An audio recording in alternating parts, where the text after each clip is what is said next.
BJ. Yeah, there's a bit of stuff about the N-word going on earlier. It got dropped. Yeah, I mean, I think we're all brainwashed. You know, we're all controlled from upwards. The real N-word, if I can talk about it, is Israel, right? And the N-word would be Netanyahu. He's saying that Israel, that's it, right? I went to Columbia, and I'm an alma mater, so I figured, you know, I talk about all the protests today. I know everyone's going like, oh, no, but I feel like as comedians, that's the only way to process trauma, you know, because when I went to Columbia, you know, 1968, when the students revolted, you know, that was this iconic moment. They praised it, you know, they would give tours of the campus. This is what happened in 1968, and we were all like, you know, when I was 18, like, oh my God, you know, I wish it was the 60s again. And now, of course, it happens, and Columbia's like, you know, anyone who talks about this or reports it is arrested. And I get it. I mean, a lot of people hate the students, right? The students have been real wankers the past few years, going crazy about pronouns and, you know, microaggressions. So everyone's like, fucking hell, that's great. Cops, just hit them down in the street, you know, get them to see some reality, which is true. I mean, this is probably the best thing that's happened to young Americans, right? Get some reality. The real problem in America is not racism or sexism or trans. Wake up and smell the roses. It's the fucking government. It's the police state. But most people don't know that, so everyone gets divided. Fine.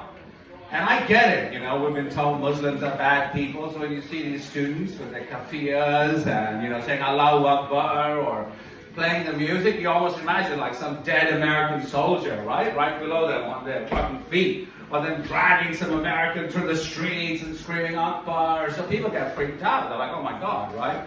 The Muslims are here. And they want to, and you know, Jews are a big part of American culture, right? They've been here for a long time. And we got Bob Dylan, got a lot of people. I mean, I lost my virginity to a Jewish girl at Columbia. And when I went to Columbia, almost all the women were almost, I mean, all my girlfriends at Columbia were actually Jewish. So I have no problems with the whole thing, you know? I think the whole thing is more about, you know, the war, the genocide, and the N-word, as I said, and Netanyahu, that asshole. It's nothing to do with the Jews, and it shouldn't be. It's about a certain government, in my opinion.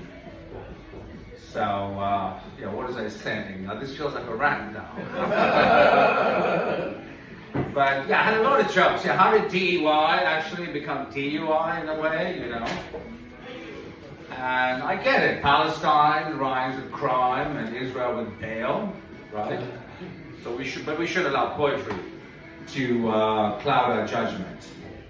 And I have a theory too, you know, I want to keep it light, for why Israel is such a big deal. How did it become the N-word? You know, like, why are we so crazy at fucking Israel, right? I mean, guys come up in here, we're talking sex, blowjobs, racism, but let's talk about Israel for a second here, right? Okay, I get it. Because I'm not American, you know, I've lived elsewhere, so I've seen this great country full of great comedians, I'm kidding, from the outside, right? Now, America likes to bully everyone, right? That's just a fact. It's a big power, I get it. We're a superpower, or you're a superpower. And, you know, the French, fucking cheese-eating surrender monkeys, right?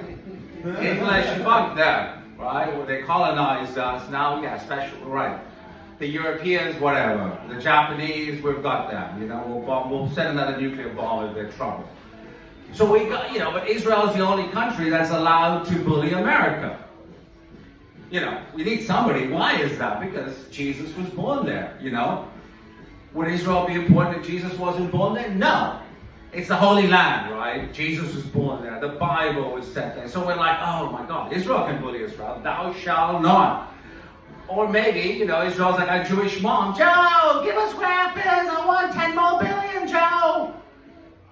It's the Bible, I think. That's what's happening, you know. And, you know, a long time ago, before BLM, when I was young, and you guys, I guess, yeah, maybe some of you are around, you know, the Jews were the blacks, right? I mean, Jews weren't allowed into Columbia, by the way, in the 1920s, 1930s.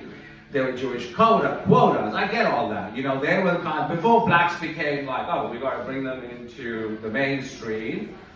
white people who wanted to feel good would be nice to the Jews. That's what you did in the 50s and the 60s. So I think this whole continuation of that. But anyway, I think we need to revisit through trauma. Maybe no more politics. We can get back to blowjobs and one-eyed babies and having the whole cast of Avengers come on my face. But thank you guys.